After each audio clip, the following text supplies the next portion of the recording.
자동차 콘텐츠로 밥 벌어먹고 살아야 되는 채널 카밥의 권혁재필입니다. 자, 이 차는 토요타의 16세대 크라운이에요. 크라운이라는 자동차 국내에서는 잘 모르시는 소비자들도 많을 것 같은데 오히려 좀 연세가 있다고 하시면 아실 수도 있을 것 같아요. 옛날 신진 대우자동차의 전신이었죠. 이 신진 자동차에서 토요타 크라운을 국내에서 조립 생산하던 그런 시절이 있었습니다. 근데 그게 1960년대니까 아마 최근 소비자분들은 거의 다 이 크라운이라는 차를 잘 모르실 거예요. 왜냐면은 이 크라운은 좀 내수에서 많이 팔리던 그런 세단 모델이었거든요. 어떻게 보면은 JDM에 좀 가까운 그런 차량이라고 말씀을 드릴 수 있겠죠. 하지만 이 크라운이라는 차량이 가지고 있는 상징성 자체는 상당히 큽니다.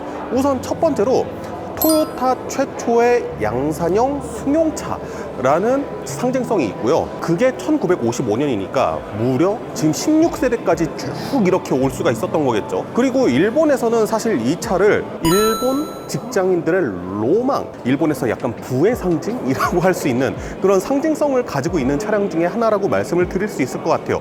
그런 위치에서 보면은 국산차 중에서는 현대 그랜저와 조금 비슷한 부분이 있을 거라고 생각이 드는데요. 일본 여행이라든가 홍콩 여행들 혹시 가보신 분들 계신다면은 아실 수도 있고 타보셨을 수도 있어요. 크라운의 좀 플릿카 모델, 좀 저렴하게 영업용으로 만든 크라운 컴포트라는 택시들이 좀 많이 돌아다니기도 했습니다. 어쨌든 그렇게 세단 시장에서 자신의 위치를 공고하게 지켜가던 이 크라운이 갑자기 크로스오버가 됐어요. 16세대에 와서 말이죠. 그뿐만 아니라 세단, 그 다음에 에스테이트, 그리고 스포츠라 불리는 그 해치백에 가까운 모델까지 무려 4가지의 바디 스타일을 보여줄 전망이라고 합니다.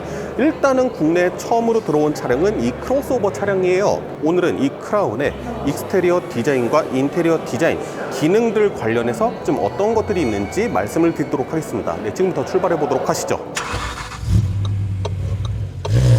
국내에 들어오는 크라운은 2가지 모델이 있습니다. 2.5리터 자연흡기 기반의 하이브리드 모델, 근데 뒤에 전기 모터가 달려있는, 그래서 라브4의 2호 모델 있잖아요. 4륜구동 모델, 그거랑 똑같은 파워트레인을 담은 모델이 기본형으로 나오고 2.4리터 가솔린 터보 엔진을 바탕으로 만든 2.4 듀얼 부스트 모델이 있습니다. 근데 2.4 듀얼 부스트 모델이 출력이 어마무시하거든요. 하이브리드인데 연비도 막 그렇게 높진 않아요. 그러니까 걔는 약간 파워에 몰빵한 스타일.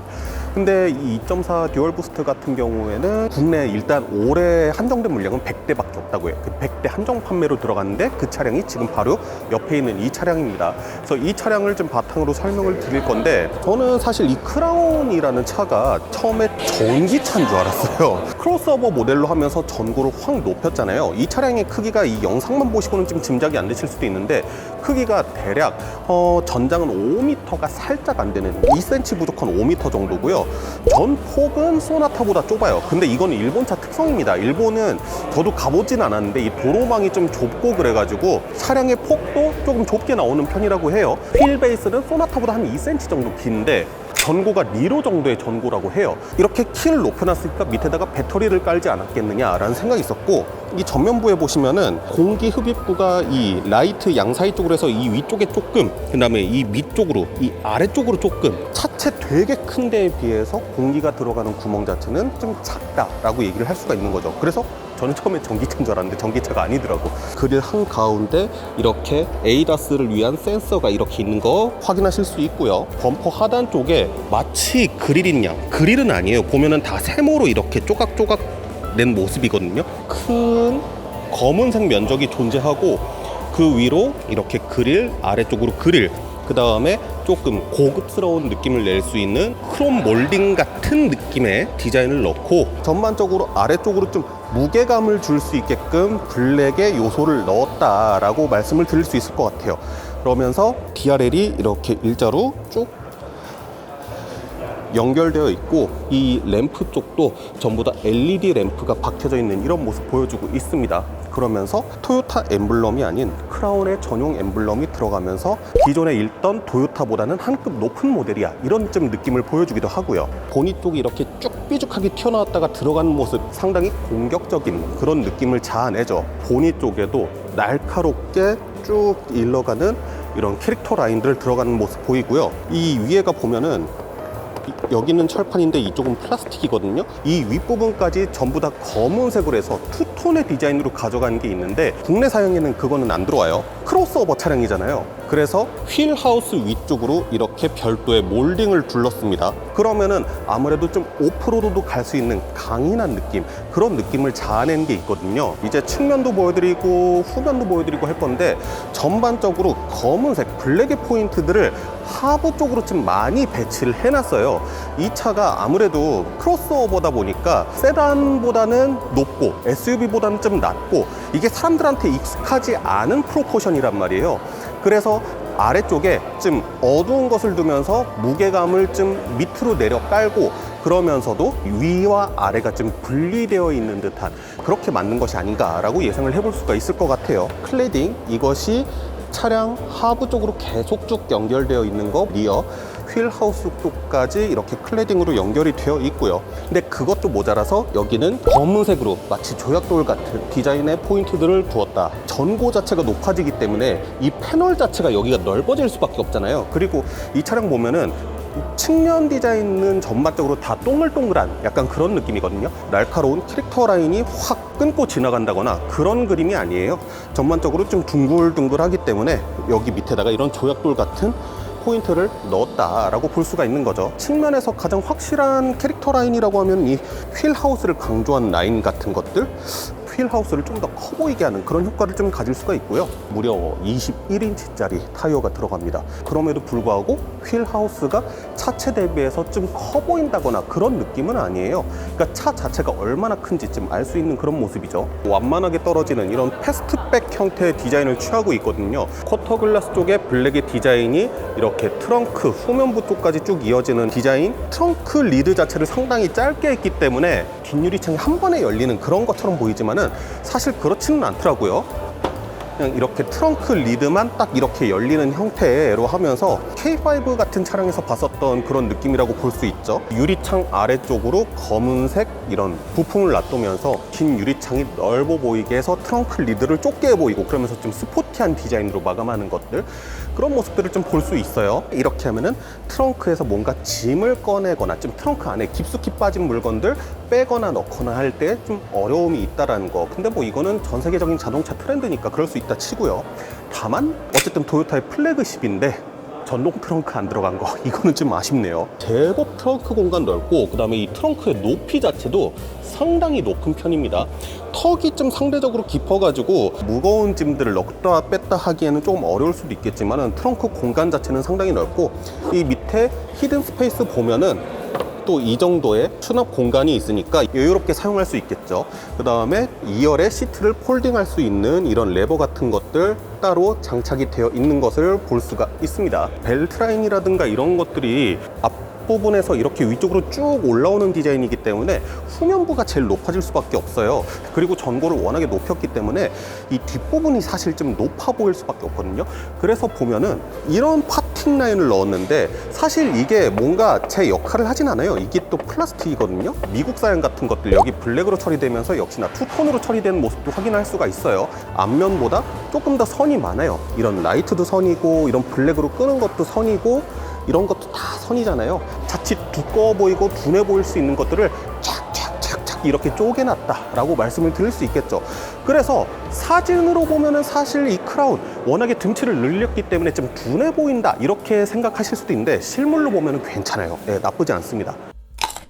미디어 쇼케이스여서요 그렇게 시간이 많지가 않습니다. 근데 대신에 이번 주에 시승 행사 진행 예정이니까요, 그때 또 좀 자세하게 전달해 드리도록 하겠습니다. 여기 있는 차량은 그래도 좀 키온이 되어 있는 상태네요. 일단은 전자식 계기판 들어가 있는 거 확인할 수 있고요. 항상 이 베젤 크기로 좀 욕을 먹었었던 토요타였는데 드디어 와이드한 이런 형태의 디스플레이가 들어갔다라는 거, 이 부분은 반길만한 그런 부분이라고 얘기를 할 수가 있겠죠. 스티어링 휠의 디자인 자체는 정갈하니 괜찮다라고 느낄 수도 있고, 어떤 분들은 조금 올드하다고 생각하실 수도 있을 것 같아요. 그리고 지금 이 모델에는 패들 시프트가 달려져 있는데 이거 100대 한정으로 판매되는 2.4에만 달려 있습니다. 그리고 일반 2.5리터 하이브리드 모델 같은 경우에는 ECVT 미션이잖아요.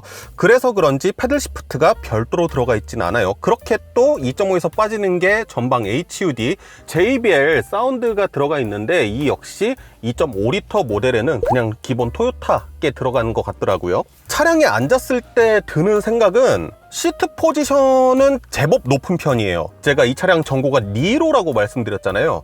딱 니로 정도 탔을 때 느낌이거든요. 전고가 높아져가지고 이 머리 공간이 좀 여유가 있을 줄 알았는데 머리 공간이 생각보다 그렇게 여유가 있지는 않습니다. 시트 자체는 보시면은 사이드 볼스터도 상당히 튀어나와 있고 일단 딱 봤을 때부터 엄청 고급스러운 느낌의 시트거든요.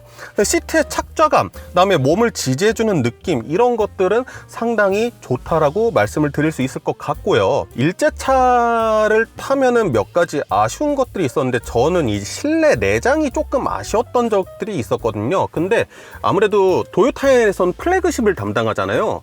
그래서 이 위에 만져보면은 우레탄 폼으로 상당히 부드럽게 만든 것을 확인할 수 있고, 이 아래쪽으로 가면은 조금 단단한 플라스틱이 들어갑니다. 도어 트림도 단단하긴 한데 그냥 막 사출해낸 플라스틱, 그런 플라스틱의 느낌은 아니다. 내구성이나 그런 것들을 위해서 좀 투박한 소재들을 많이 썼는데 그래도 플래그십이라고 비교적 좀 신경을 쓴 것 같다라는 생각이 드네요. 이런데 팔 닿는 곳 같은 경우에는 가죽으로 마감해서 닿았을 때 좀 푹신푹신한 느낌 가져다 주는 거 확인할 수 있고요. 보시면은 여기에 이제 스마트폰 이렇게 세워서 충전할 수 있는 거고요. 시프트 바이 와이어 방식의 기어 노브가 들어가면서 상당히 앙증맞게 변했죠. 프리우스 느낌처럼 이렇게 조작을 하는 건가 봐요. 파킹은 버튼식으로 되어 있는 거 확인하실 수 있고, 드라이브 모드 조작할 수 있는 이런 레버들 보이고요. 센터 콘솔은 이렇게 왼쪽으로도 열리고 오른쪽으로도 열리는 이런 것이 들어갔습니다. 글로브 박스가 생각보다 작더라고요. 그래서 글로브 박스의 공간적 활용도는 조금 떨어질 것 같은 느낌이 있습니다. 이 정도가 일단 제 시트 포지션인 것 같아서 한번 뒷좌석으로 넘어가 보도록 하겠습니다. 공간은 상당하네요. 네, 주먹 2개 이상은 들어갈 정도의 레그룸 남고요. 발 공간이 살짝 타이트하게 부족하지 않은 정도, 시트 포지션 제일 낮춰놓은 상태거든요. 그리고 헤드룸은 시트가 살짝 눕혀져 있거든요. 썬루프 앞단 쪽은 이렇게 볼록 튀어나왔는데 그 뒷부분은 헤드룸을 위해서 이렇게 좀 파놨어요. 이 안쪽으로 조금 더 파놓은 거 보이시죠? 그러면서 제 머리가 지금 솔직히 닿긴 닿습니다. 예, 닿긴 닿아서 키가 많이 크신 분들은 180 넘어가시면은 조금은 답답하게 느껴지실 수도 있을 것 같긴 해요. 근데 일단은 시트의 등받이 각도 자체가 좀 상당히 많이 눕혀져 있는 편이고, 그 다음에 뒷좌석도 보시면은 이 볼스터 쪽이 좀 많이 튀어나와 있어요. 그래서 이 몸을 잡아주는 느낌 자체는 고급스러우면서도 좀 푹신하고 괜찮은 느낌이 듭니다. 에어벤트, 그 다음에 C타입 USB 충전 단자 2개 있는 거 확인하실 수 있고요. 2열 위안 열선 시트도 마련되어 있습니다. 시트백 포켓 이렇게 가죽으로 잘 만들어져 있고요. 컵홀더 마련되어 있고 별도의 수납 공간은 따로 마련되어 있지 않습니다. 헤드룸이 저는 그래도 크로스오버 보면은 상당히 좀 넉넉하게 뽑아냈을 줄 알았는데 그게 아니라서 이 실내 공간에선 조금 아쉬운 부분은 있네요. 근데 우리가 일반적으로 이 급에서 경쟁할 수 있다라고 생각하는 세단들 5,600만 원이니까요. 2.5리터 기본형이 그랜저 1.6 하이브리드 캘리그라피의 풀옵션하고도 가격이 겹치거든요.